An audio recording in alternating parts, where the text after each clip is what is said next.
Yes, go ahead. Gwen, the first question is, operational ba ang airport din sa Ormoc? Yes, go. Operational ni ang airport. This is a 1.1 kilometer airstrip asphalted. Wa matabo ni og lapok? Kaning area wa man kaini ma-affected sa baha. Wala siguro ni matabo ni. Any case, kung you would like to use this airstrip, we can clear this kay ano naman say available drilling equipment. I want to know if it is already cleared for landing because it will save us a lot instead of choppering. Really, we can fly it in with the C-130. The President has made available more C-130s for carrying relief goods there. But I want to be sure that the airport is landable. So will you ask whoever is in charge to certify because karon ang gamito nila ang Tacloban and the President ordered I think 12 helicopters from Tacloban. Pero magamit ang airport din na it will save a lot of time and more payload can be brought in over. Roger, Gov. What we can do is I will conduct an ocular inspection na nagyan dito to right now. Yeah, tanaw na ko the airstrip can be used over. Okay.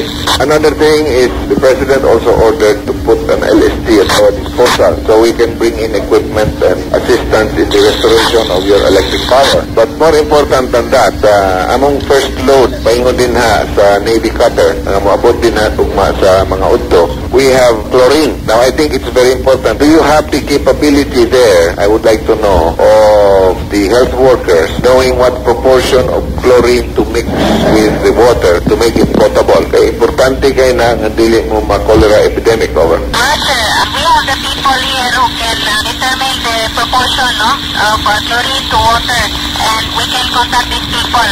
They belong to the water work system of Ormoc. I would like to know the volume of chlorine they need because I am sending now 30 drums of chlorine. If more is needed, I would like to know the quantity needed to serve the population of Ormoc. Pero iba man kung you don't have enough fuel, so we can use chlorine instead of boiling the water. Roger, Gov. Telling 30 drums, as for now, I think that will suffice. By tomorrow morning, we will have more accurate view of just how much chlorine we need. Kaning mga tao sa karon, in as far as asking them to boil their water, mura o lisod tingali kay first to disseminate the information, wala yung radio available. And secondly, they do not have the fuel. How is the situation, the general situation right now? Mga tag-update ni mo, Gwen, copy? Yes, I copy, Ton. Well, Ormoc City is in darkness right now. As I said, the evacuation center don't seem to have any lights even. And I guess there's a general feeling of despair kay kanaghanan yan sa ibong makaistorya na wadaan o anak, inahan, or isuon. People are exhausted because they try to clean their places at the same time looking for their dead. It's a very, very gloomy situation.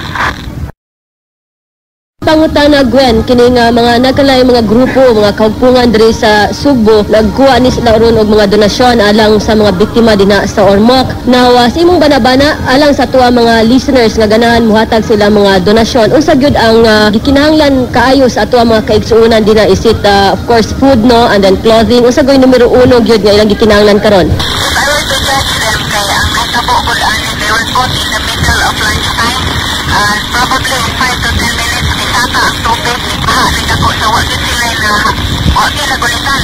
So meron yung problema pagkaon dyan kaling upan ang ipaliguro gali makapalit upan pero karawa nasa tayo mapalit nga pan ang ilang mga silila tapos lawas kaling upan nanaga na lang kaling upan they were lucky na nakagulit o poste nawa mapanlasan. So pagkaon din o silila ang ilang pinakainityan yung problema pero tungod lagi sa ilang yagian o tungod aning kadaghan sa mga namamatay nga bisod na tubig sa kaayong paglubog probably disease might set in so kailangan sa kayo ang medisina ang mga antibiotics.